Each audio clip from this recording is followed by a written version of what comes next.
and therefore be willing to follow him. Tonight, as I mentioned yesterday, we are briefly going to look at what the time concept means to us, especially from God's point of view.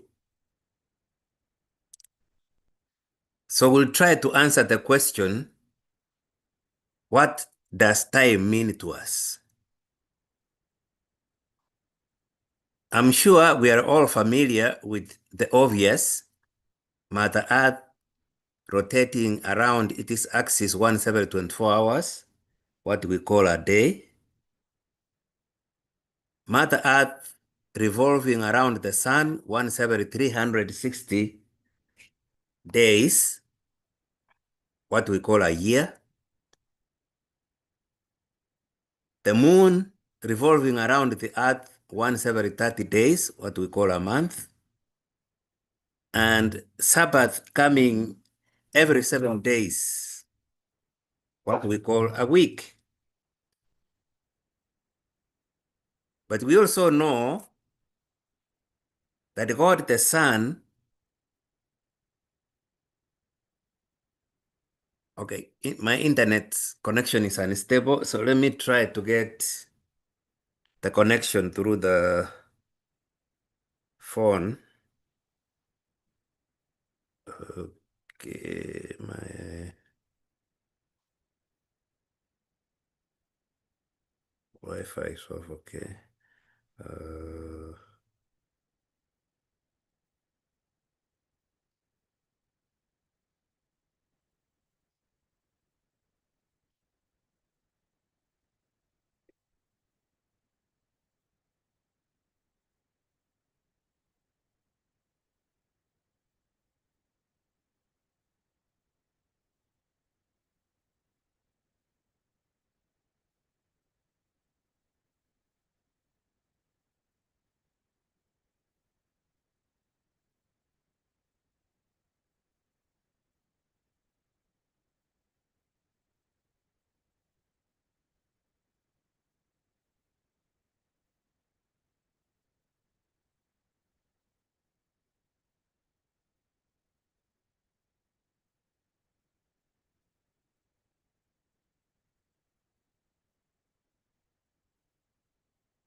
I don't know why the link that you gave me is not opening up on the phone. I can resend it. We can hear you loud and clear, by the way. I don't know whether it will go off again. We could hear you. Okay, let me continue and see whether it works. So as I was saying, from the time units that I said we are familiar with, we also know that God the Son decided to insert himself within this confines of time. He completed slightly over 30 years, during which, in that short period, he made many friends, but as we know, he also made many enemies. That's why they were willing to get him out of this world. Among the many friends, we are told of a specific family friends of Jesus who lived in a small town known as Bethany, about 1.5 miles east of Jerusalem: Mary, Martha, and Lazarus. The parents are never mentioned, so there isn't much I can say about them. But these three people, in spite of the fact that they also had their own issues, they made some kind of family unit in which Jesus and his disciples felt comfortable enough. Helen White says that whenever Jesus was extremely stressed out, this is one home we could come to and feel at home and take a chance to chill. It was that kind of home where you would go and you are free to go to the fridge, to go to the kitchen, to go to the bedroom, to go anywhere you want and feel at home. So, unfortunately, good as this family was, of course, the devil must have felt infuriated that there is such a place where Jesus could be so comfortable. Lazarus became sick. The sisters, of course, knew exactly what to do. Call the friend because the friend also has the power to heal. So they sent a message to Jesus. Tell him that he whom he loves is sick. Now, if your friend is a doctor, a well-known doctor, and you become sick, and a message reaches him, naturally you will expect that he will rise up, put down whatever he was doing, postpone everything else, and take the first flight to your place to make sure that he has taken care of you. But the Bible says that Jesus actually stayed 2 more days where he was. And then when he decided that he's going to take his disciples back to Judea,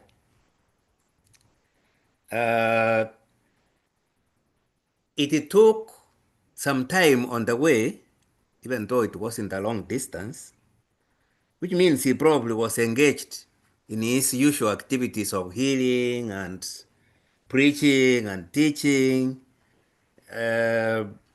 taking care of the needy. When he arrived in Bethany, as he's coming downhill, Martha seems to have gotten a message that the Lord is coming. They call him the teacher. And she went and met him up on the hill, and they had a conversation. Martha's message was, Lord, if you had been here,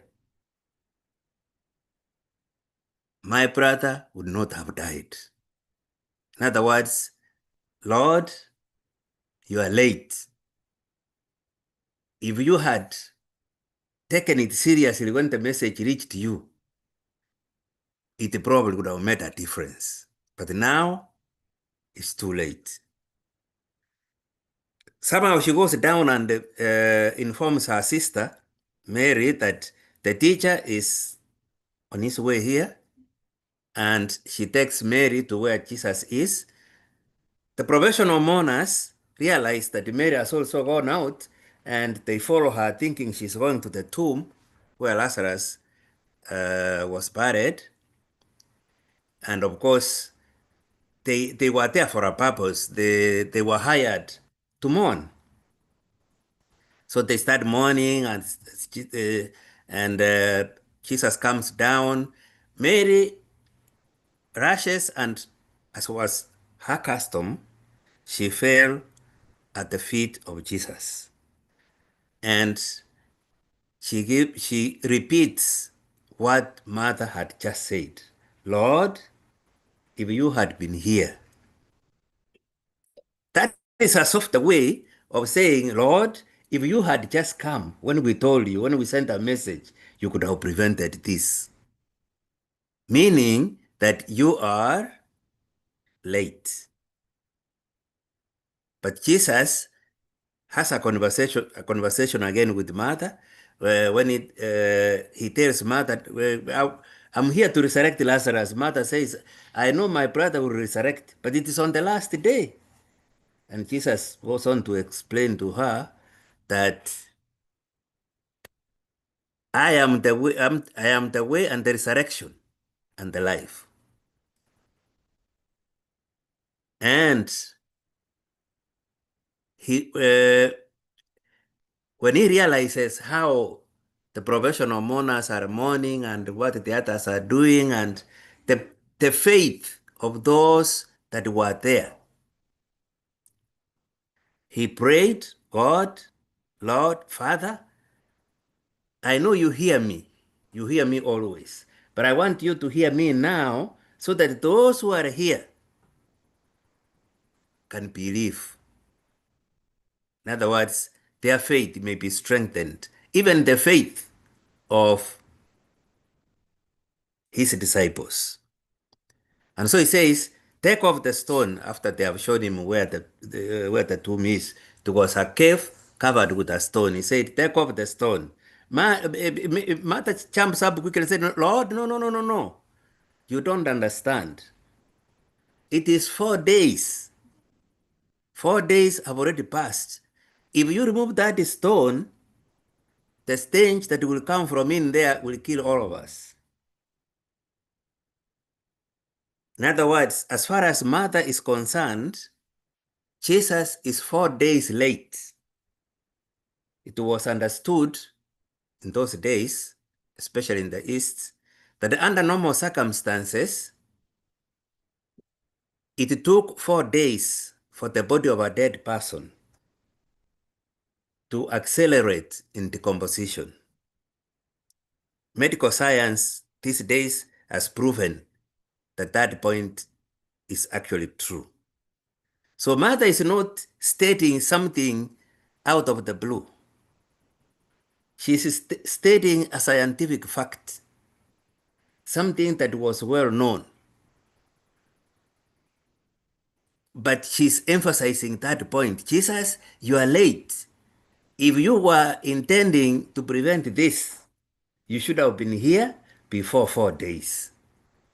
But now it's too late. That is what time means to us. Many of the things we do in this world are limited by time. Even our lives are limited by time. The period we spend in class, in school, at work, all these are limited by time. It took Moses more than 40 years to become a leader of Israel, something which he thought he was to be given or to start immediately after college, 40 years earlier. But it took God's time, not his time. At his time, he was able to kill 2 Egyptians, and then he ran away because he realized the secret has been known and he was going to be killed. He had to wait for God's time. It took Joseph so long, being sold by his brothers, being thrown into a pit, being sold as a slave, working as a slave, and then in the process going to prison. It is when in the end he came from there to get what God had promised as a young boy when he showed him the visions, the dreams of all his brothers bowing before him. They actually came to bow before him in Egypt. So God's time may not always be like our time. So what does time mean to God? To us, we have seen, we can easily conclude that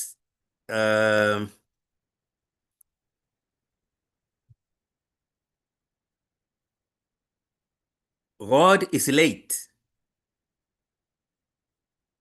when, in actual fact, He is not. We know that God exists in an environment of timelessness.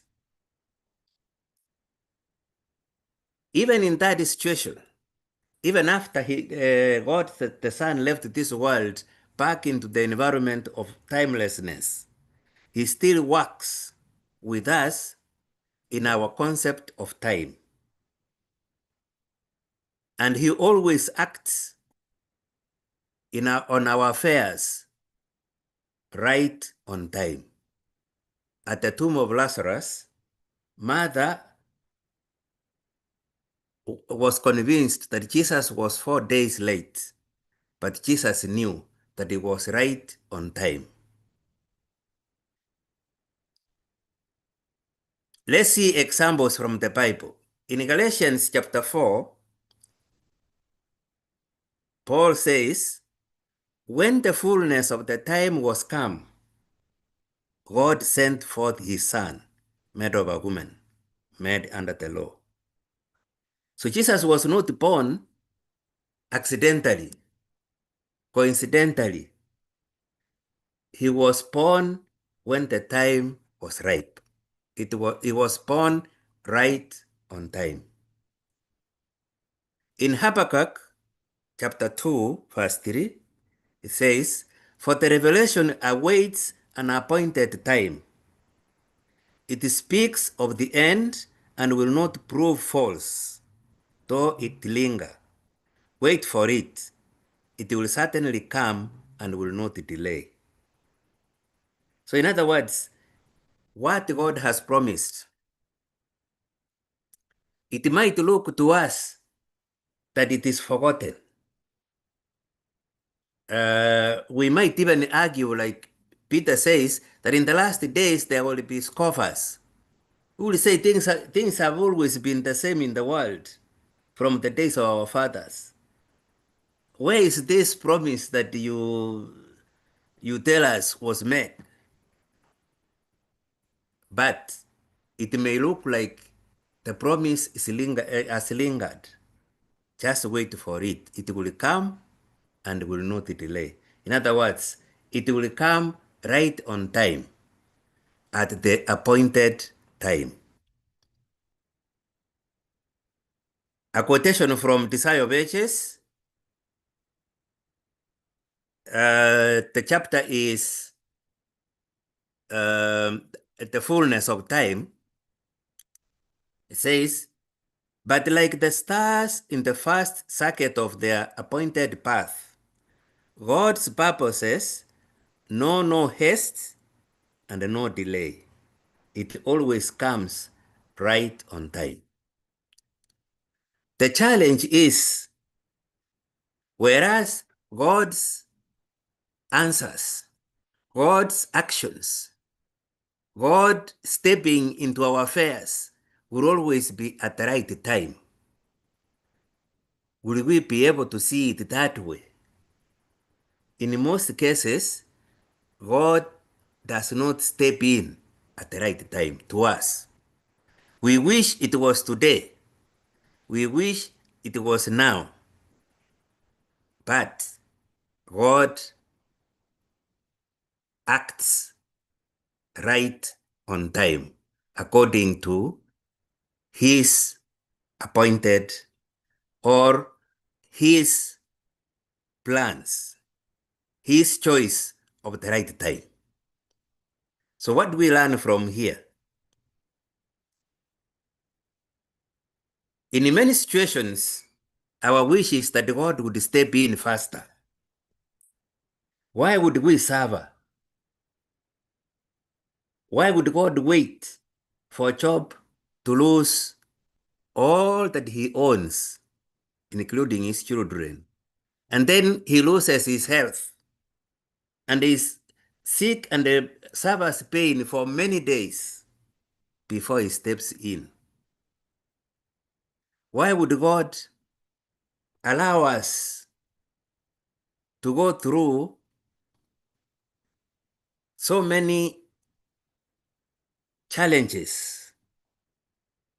Maybe losing a job, maybe losing a loved one, maybe falling sick, maybe failing an exam. Each person gets a different kind of challenge. But the question is, where was God when this was happening to us? And why would God not step in at that time? Theology, for many years, including partly our time, portrays God as one who favors his people. And I'm not saying that is not true. So when bad things happen, like they happened to Job, his friends came and told him it's because you have wronged God. If you were a righteous man, this kind of suffering would not happen to you. It took a long time for Job and his friends. At least Job understood earlier, but his friends, it took them lessons later from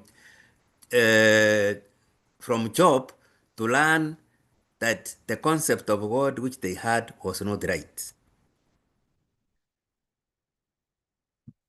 So, in many such situations, when we wish God would step in faster and deal with the situation for the sake of his people, we have now seen that our concept of time may not always fit in with God's concept. What we consider to be the right time may not be God's right time. In such situations, when darkness seems to cover the path of our eyes, and we cannot see any light beyond the tunnel, we will do well to defer to God's choosing. His timing is always the only reliable one. The way he has chosen to lead us is always the best. So we go back to yesterday's concluding verse. Trust in the Lord with all your heart and lean not on your own understanding. In all your ways submit to him, and he will make your paths straight. Yes, some things will happen, and would wish God would come like he came on Mount Carmel and burned the sacrifice before Elijah. But God's choosing is always going to be different. The best we can do is anchor our faith in him and let him lead the way. May God bless you. Amen.